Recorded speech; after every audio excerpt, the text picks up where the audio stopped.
And we have the official news. Jim Harbaugh is out of town in Ann Arbor and out to LA. So who replaces him? Who will enter the transfer portal? How will this team do moving forward? Hi, everybody. I am Colin Bashnigel, your host here. You can find me on TikTok, as you can see right here, Bash's CFB Show. If you hop over on TikTok, I'm very interactive over there. And then you can also find me on Twitter, a lot less interactive, but still interactive nonetheless. And then my Twitch, it's all the same. If you look up Bash_CFB or Bash's CFB Show, you'll likely find me. Comment down below who you think Harbaugh is going to be replaced with, if you think it's going to be Sharon Moore. And do you think any of these players in the next 30 days are going to enter the transfer portal? That's my question to all of you. So we're going to just jump right into it. It's not going to be the longest video today, but we're going to talk about the major topic of the day, and that's who replaces Harbaugh, because we're going to keep this college football. Now, as we break down Harbaugh's resume, it slowly got better, but I mean, he got off to kind of a fiery start. Let's keep in mind, 2015 was a pretty solid season. 2016, they were an inch away from possibly going to the college football playoff, which is insane. And that's his second year after where they had been at under Brady Hoke and Rich Rod. But there's definitely that era of Jim Harbaugh's tenure at Michigan in which he wasn't successful against Ohio State. And there's a reason why this is now the fourth straight coach that leaves Michigan with a losing record against Ohio State. But he rights wrongs. He did what he said he would do eventually. They gave him time, barely gave him time, as he was on the chopping block right before it was basically, time to do the work or nothing. And he had that whole entire we're going to beat him or die trying thing. And he beat them 3 years in a row. Cheating or not, that's not what we're here to talk about. He not only beat Ohio State 3 times, won the Big Ten 3 times, he went on to win a national championship. You can't take that away. No matter how hard you try, no matter how hard the NCAA tries, it happened. It happened before all of our eyes. You can't take that away. So, is Jim Harbaugh's legacy forever submitted and put into stone, etched into stone at Michigan? The answer is yes. Obviously, he's the greatest coach of the modern era. I mean, you could talk about Fielding Yost, who's basically the grandfather of Michigan football, but he surpasses Lloyd Carr, in my opinion. He surpasses Bo Schembechler, who I thought, though didn't win the championship Lloyd Carr did, was a better coach than Lloyd Carr. He got the job done. He is the greatest modern college football coach at the University of Michigan. Again, Fielding Yost aside, back in the 20s and the 30s, football was not the same. If you go from 1950 on or whatever time point you want to put into college football, whatever you consider modern college football, Harbaugh's the greatest to do it at the University of Michigan. You got to give him that credit. You got to give him the love. But those are large shoes to fill. And we're going to talk about Sharon Moore mainly when we talk about this. But the other guys that have been pointed out, there are 3 names. Brian Kelly, very far-fetched. I highly doubt he's going to do this. And the biggest reason why is because Michigan is so much like Notre Dame in the aspect of the problems that Brian Kelly had with Notre Dame. So why would you 2 years later, after leaving Notre Dame for LSU, leave LSU for Michigan, which is basically a second Notre Dame that just won a championship more recently, as in just this past year? The resources in the recruiting is not there. Michigan was a developmental program who was a beneficiary of the super senior rule. Again, they play by the rules. They won a fair championship. That's no excuses, but they haven't done it without a big group of seniors the way that they had it this past year.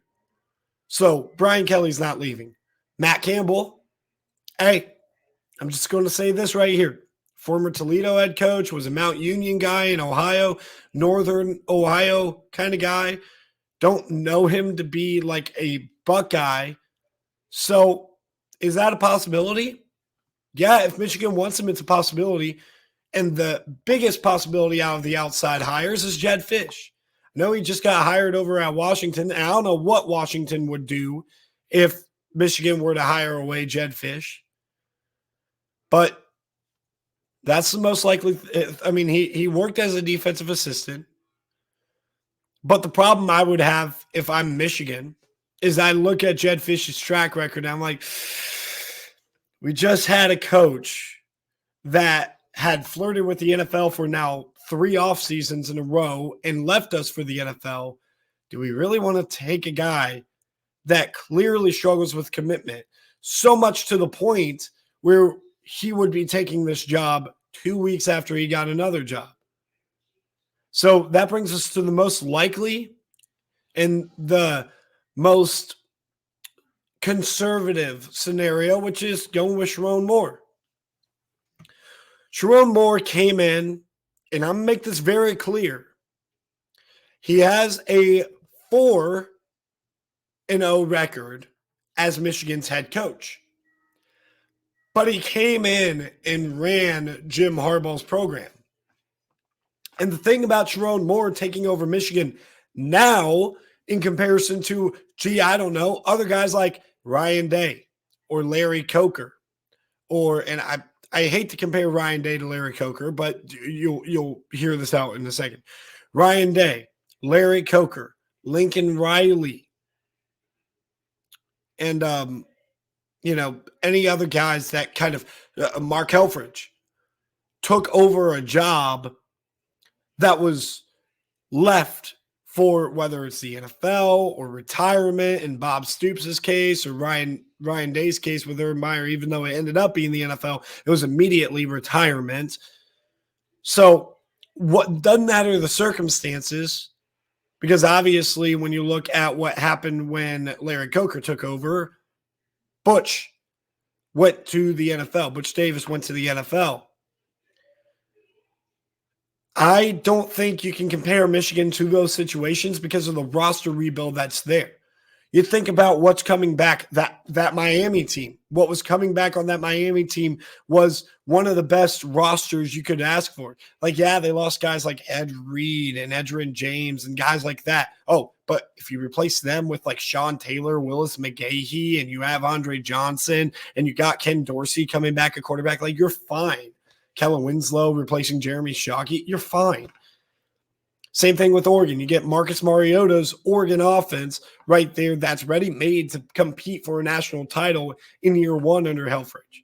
Lincoln Riley took over a team that was probably Oklahoma's best team that they've had since the Sam Bradford 08 team that played Florida in the championship. And then you're talking about Ryan Day here, who had Chase Young and he got Justin Fields, but outside of that, like, look at the receiving core that was left to him. Look at the offensive line. Look at the running backs. Look at the defense. Like, this was what was left for him.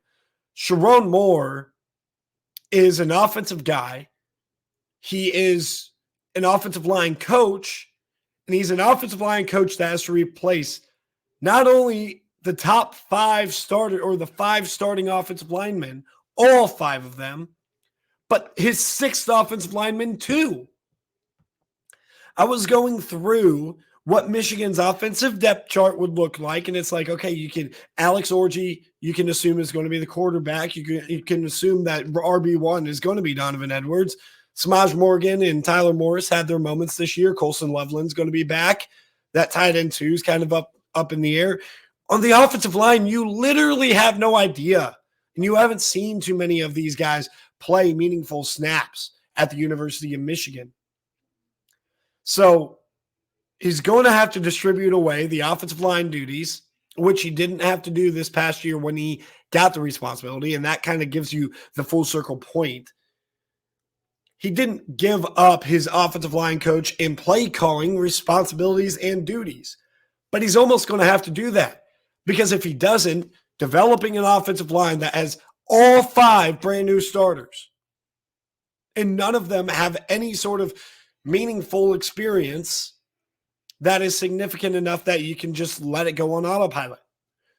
When it comes to play calling, are you seriously going to deal with that as the head coach and then maintaining this roster, getting on the trail with recruiting and having a foot when it comes to defense, foot in the door when it comes to defense, let alone the mess that's going to ensue if Jesse Minter leaves. I'm just saying this doesn't feel like interim turned full-time head coach that works out in the long run. I don't even know if it works out in year one, quite honestly. Now, I root for Sherrone Moore. I think he's very good. And I'm not going to write off Michigan, and we'll talk about Michigan all offseason when it comes to previewing their roster. But aren't these reasonable concerns to have if Sherrone Moore takes over? Like, if Matt Campbell comes in and takes the program that he has at Iowa State, which to me this past season, he kind of redeemed because with all the distractions and what seemed like Iowa State was falling off, he ended up getting Rocco Becht and those boys up, and they played pretty well.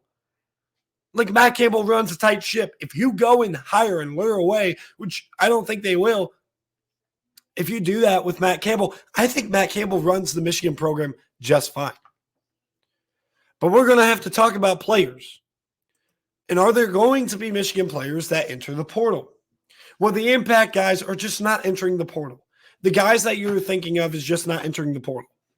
Alex Orji has a chance to start at the University of Michigan, which is something he's been wanting to do. Donovan Edwards is going to be RB1. He stuck out to be RB2, and he's coming back when he probably could go to the NFL draft, and somebody's going to take a swing on him in the mid-round when it comes to just his dynamic playability. Tyler Morris, Samaj Morgan, they're not transferring. I don't know where they would go if they transfer. That would be better than Michigan. So there's, and Colston Loveland's not going anywhere.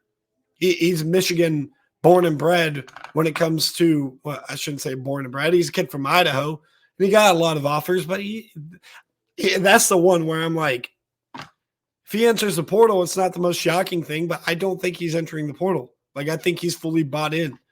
On the defensive side, well, they're going to buy in that defense is going to be legit regardless on who's coaching them.